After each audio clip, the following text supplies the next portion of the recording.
Hey, it's Sophie and Elizabeth. We are on the road back to Murray after Murray lost to Marquette in a very good game. A very good game.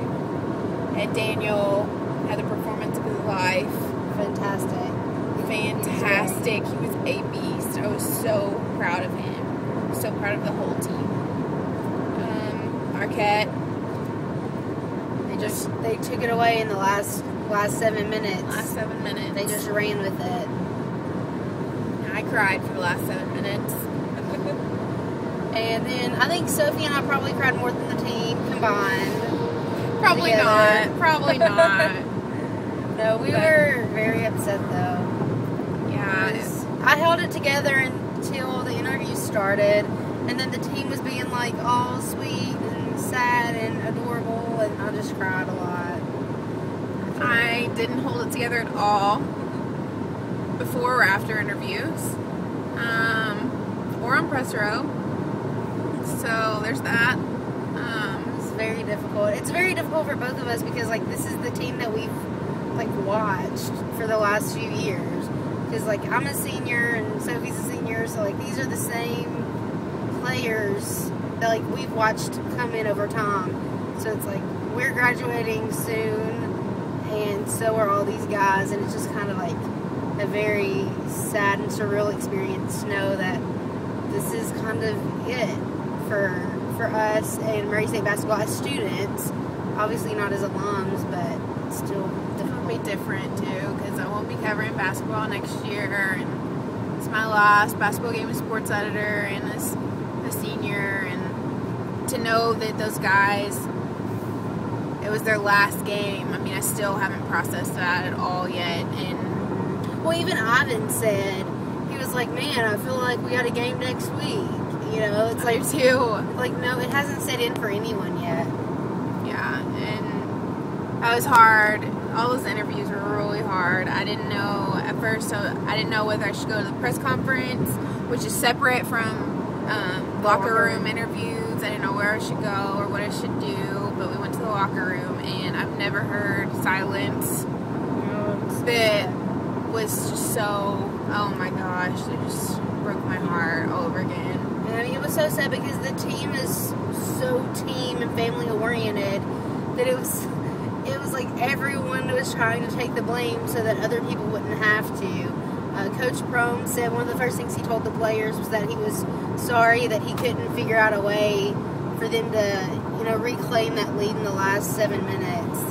And I mean, it's just sad because clearly it was no particular person's fault in all this. The Racers played an incredible game, shot extremely well from the free throw line, which they didn't do at all against Colorado State. Yeah, they were 100% at the line in the first half and 83% in the second half. Yeah. That's awesome. Yeah, they did really well.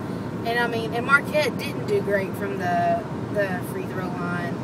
We were 4 for 21 for 3-pointers though, and one of the things that Dante said was that they live and die by the free throw or by the 3-pointer, and they died by it tonight. And it was really sad. It was really sad.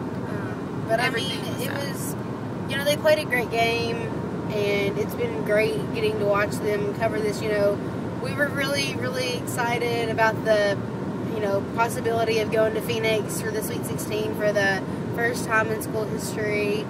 But there's always next year. We won't have the seniors that we love, and we won't be here. But we won't actually go. There's always next year that someone, gets to go and watch it happen. And, I think everyone knows that the team we have, the young guys, are definitely ready to step up into that role. Zay Jackson held himself together. He was so poised and so crazy. Professional. I mean, he was great, and great acknowledging the seniors and great acknowledging the future of the program.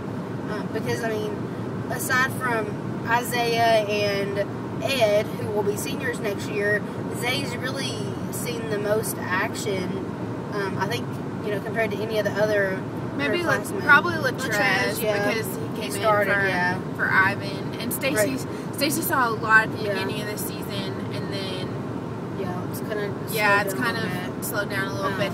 He's been big in postseason too, just making big plays when he needed to. I mean, the bench has been really clutch. I mean, throughout the entire postseason play, you know, it's kind of funny because like Norfolk State, they won without any bench points. I don't think Murray State could win a single game without bench points. Like we rely on our depth, and you know, they've been fantastic.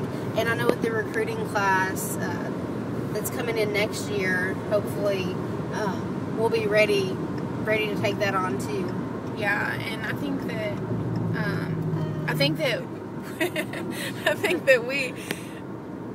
it shows how much like the team is an actual team whenever we can use the bench players because it's been that way all season. It's never just one person's game. Isaiah may get the most points, but it's a team effort. You can look down just the stats and see, you know, Dante had this many, Ed had this many, you know, Jawan.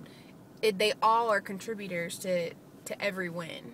Right. I think that's huge and significant. And I mean, we don't know where we're going to be during the next basketball season, but we are definitely excited to get to follow it, whether it's, you know, at the CFSB Center or on the TV or on the computer, wherever it is.